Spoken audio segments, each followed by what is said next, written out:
Hello, everyone. I hope everyone's having a terrific day. My name is Arnav Gupta, and I'm a current sophomore or rising junior in a couple of days at Hunterdon Central Regional High School. I am passionate about computer science and programming, and one of my favorite aspects about programming is the ability to collaborate with like-minded individuals to solve a real-world problem. So in my free time, I love to play basketball and golf, and I love to spend time with family and friends. So now today's lesson is going to be on strategic coding. So some of you guys might be like, hey, what is strategic coding?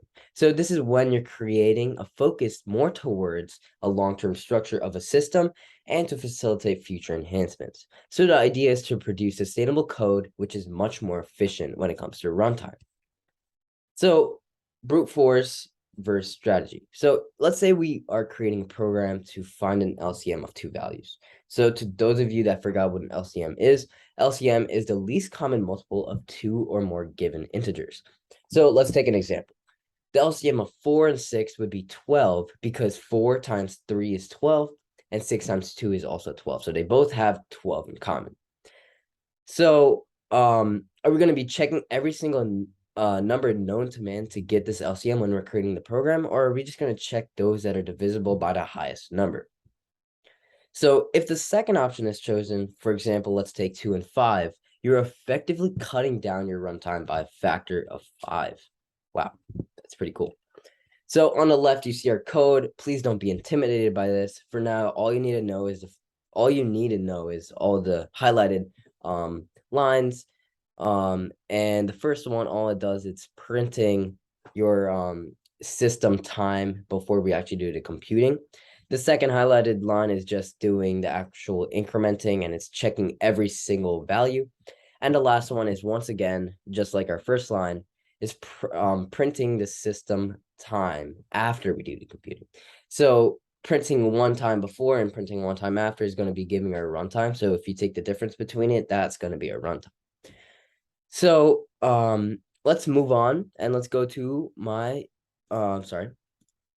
So let's go to my IDE. I usually love to use Visual Studio's Code. That's where I'm usually adapted to. So I wrote down the code. I made a little bit of enhancements to make it look a little bit better, but I can give a quick overview of what it does. So you have your integer method, which is passing two values, value 1, which is x, value 2, which is y. And then you're creating a value, and value equals 0, which is going to be your LCM result. So I created a long, which is going to be storing the current time in milliseconds before we do the execution of finding the LCM, which is right here. And I'm just printing that right there. Then we do the actual computing to find the LCM. And then once again, I create another long, which is storing the time in milliseconds once again. And then I'm printing that. And then I am finding the runtime, which is just subtracting the two. So that's what I'm doing right there. So now let's talk about the actual computing. So right here, I'm doing I++, which is going to be running every single number in between those numbers. So that's going to be running very long, right? So let's try it out, right? So let's clear out the terminal. Okay. And here are the numbers that I'm passing to find the LCM. And let's run it. Let's see what it gives. Look at that. So the runtime was pretty long. Okay, it gives me the LCM right there, but it wasn't that fast. I mean, it was pretty fast, but if we do larger numbers, it might take longer and longer. And for other programs, it can take much longer. So that might not be very sustainable. So let's move on to our let's move on to the much more effective program. So that would be creating, instead of doing I++, you would do I plus equals math.max, and then you're passing the values x and y. So the method math.max will return a value between x and y, which is the greater value. So it'll return the maximum value between those two numbers. So let's move back to our IDE and let's try it out. Let's see what it gives me. I had it right there. Sorry, right there. All right. Plus equals math.max x and y. So let's try the same thing. right here, we can remember that the runtime was 128. Let's run it again. Let's see what the runtime gives. Wow. Wow, look at that. That was pretty fast, and the runtime reduced all the way down to 1. Still gave us the same LCM, same product, but it was much more faster and much more effective. So let's go back.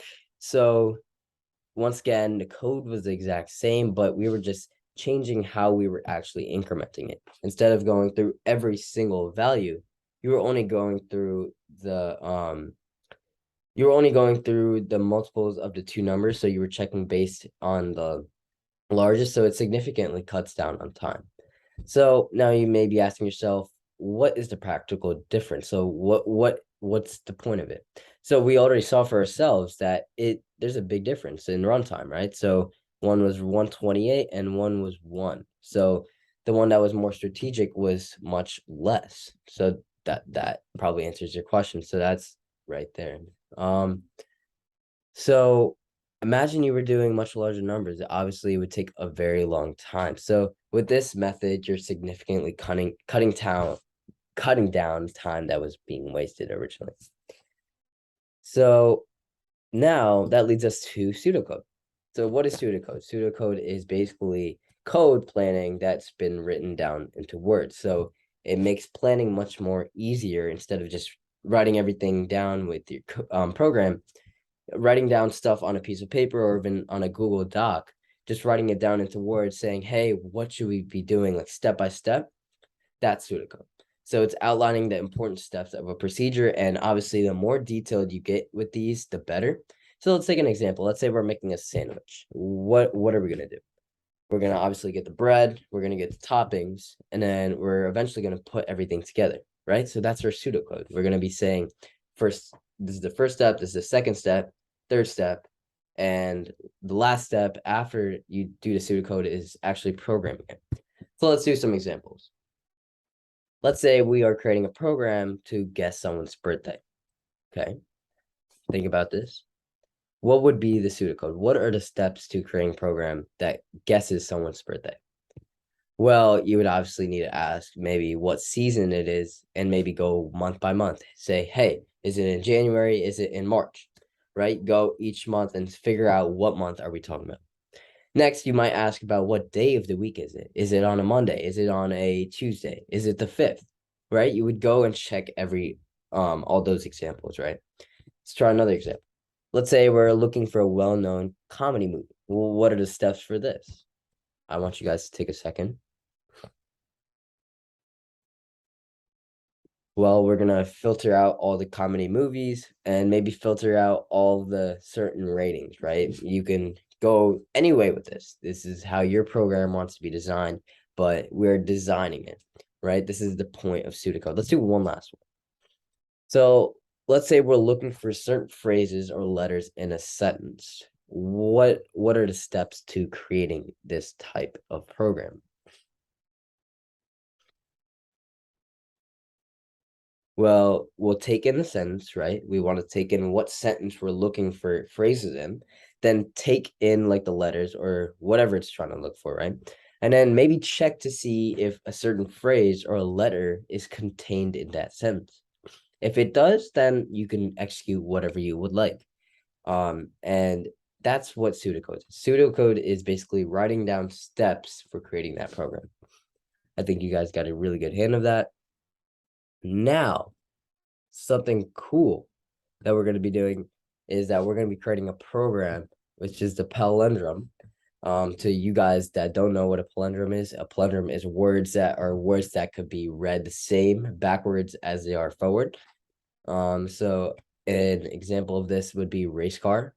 So if you go race car front or backwards, they're both read race car. So that's a palindrome. So let's create a program that can check if a word is a palindrome.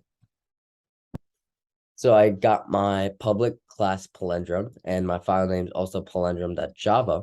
So we could start writing our program. Cool.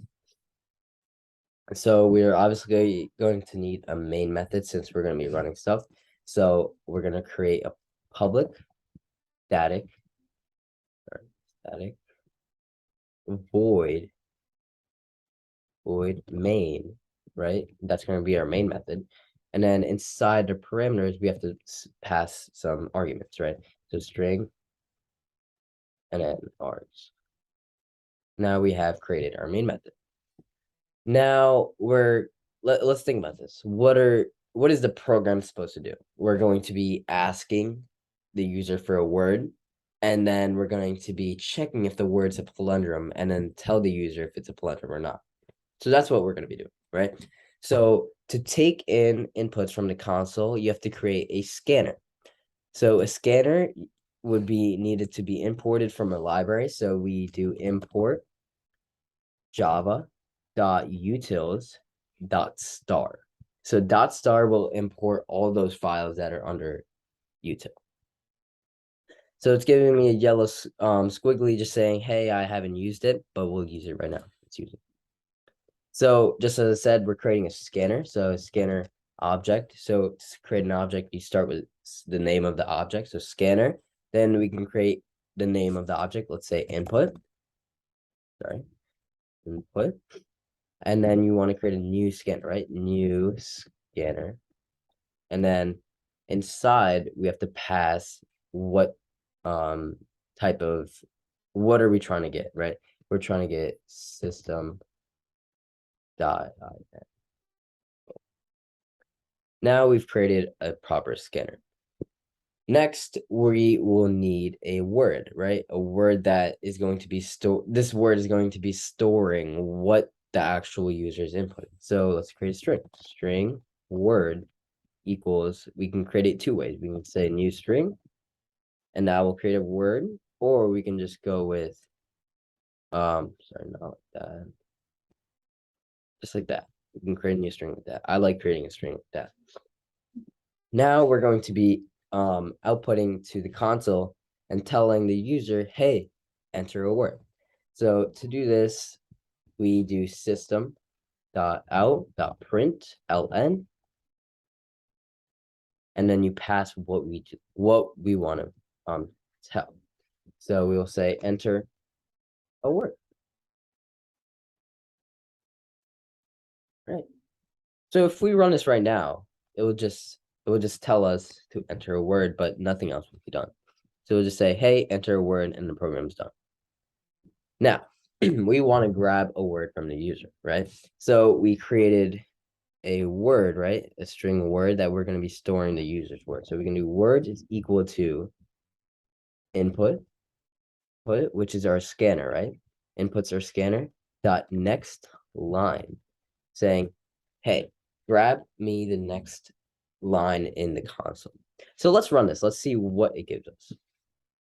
So look, it didn't finish the program. It's asking us to enter a word.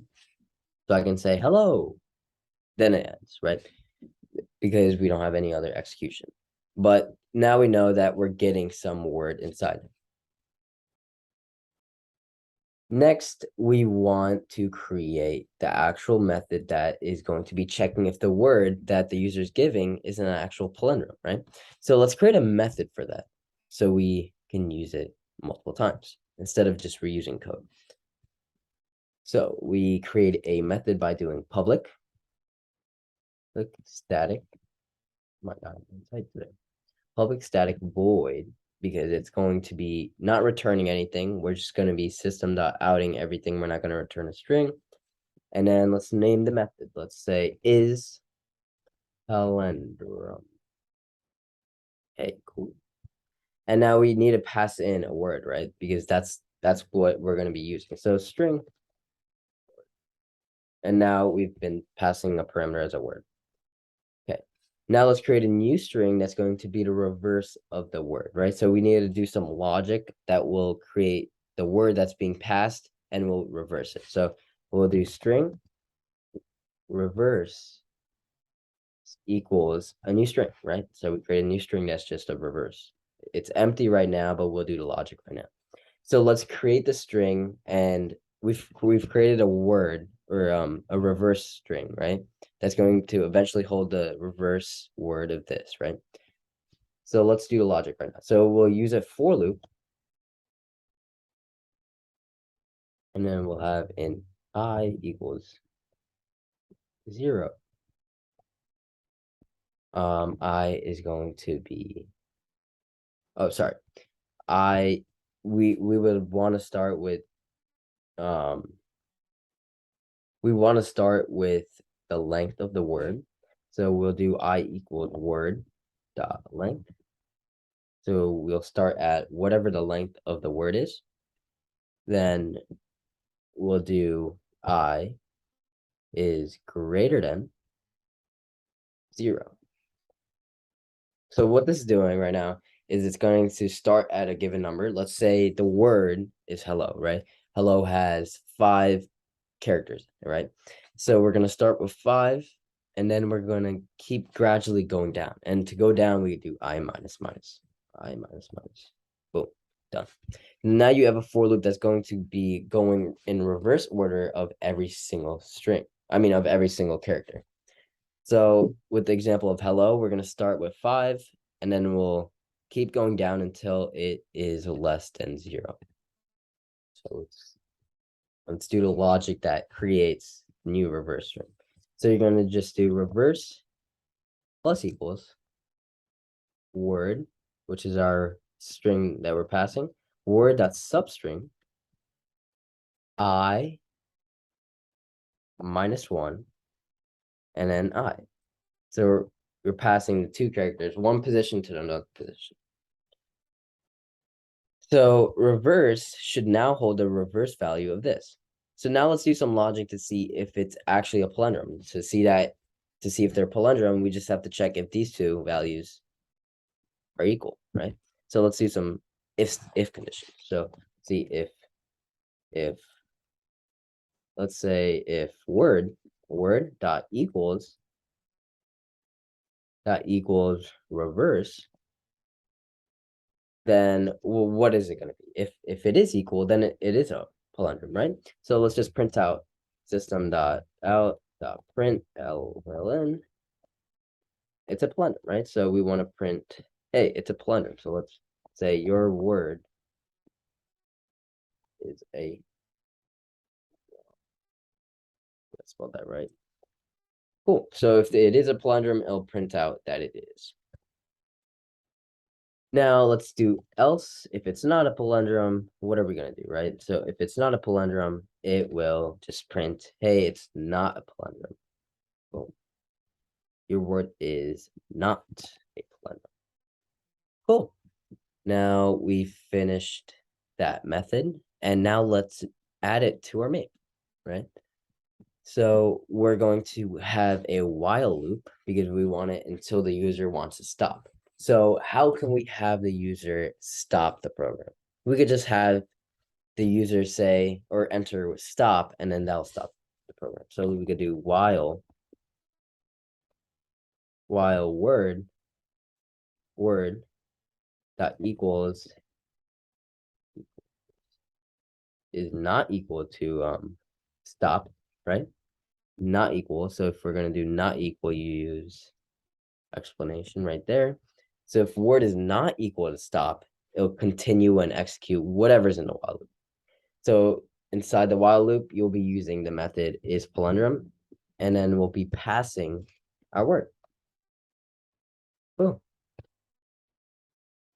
And it's going to be passing the word, and it's going to keep on. We want the program to keep on ask if it's a word, if it's not stop.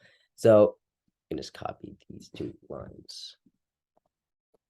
Boom and boom. So now the program will keep on running, and it'll keep on ask for a new word until you say stop. But before we end right there, we want everything to be known as lowercase, just so if anyone, or if the user is entering in some caps lock, we don't want any issues with that. So we'll make everything lowercase, so everything is similar. So once that's done, now this is going to be hovering and saying, hey, it's never closed. So you could just close it once we're done. We could just say input.close, and you're done. So the program is now done, but let's try running it. Let's see if we've got any bugs. So it's saying enter a word. Let's say hello. word is not a palindrome because it's not. Cool. Let's try a word that is a palindrome. So let's try race car. Race car. Your word is a palindrome. Cool. So now it actually works. Let's try another palindrome. Madam is a palindrome. Your word is a palindrome. Cool. Works. Nice. But let's say we want to stop the program. How do we stop the program, guys? Good. All right. We say stop. Boom. We're done. It closes the program. Good. Good. Good. All right. Let's try that one more time. Let's try the uppercase, lowercase. Let's say we do race car again. Car. We have some funky caps, right? Still works. Race car is a palindrome. Cool. And let's say we do stop with all caps. Stop. Should it work? Should. It works. All right, guys. I hope you guys understood this. Please, guys, if you have any questions, please ask them right now. Other than that, that was today's lesson. And if you guys have any questions, please don't hesitate to email me or just tell me right now. But other than that, you guys are good to go. Thank you guys. I hope you guys actually understand what was going on. I thought it was a fun project. Hopefully you guys did too. Where did my okay. But hopefully you guys enjoyed the project, and that was the palindrome project. And the main key points to take away from today is strategic coding and why we use it, pseudocode, and just the importance of both. Thank you, guys.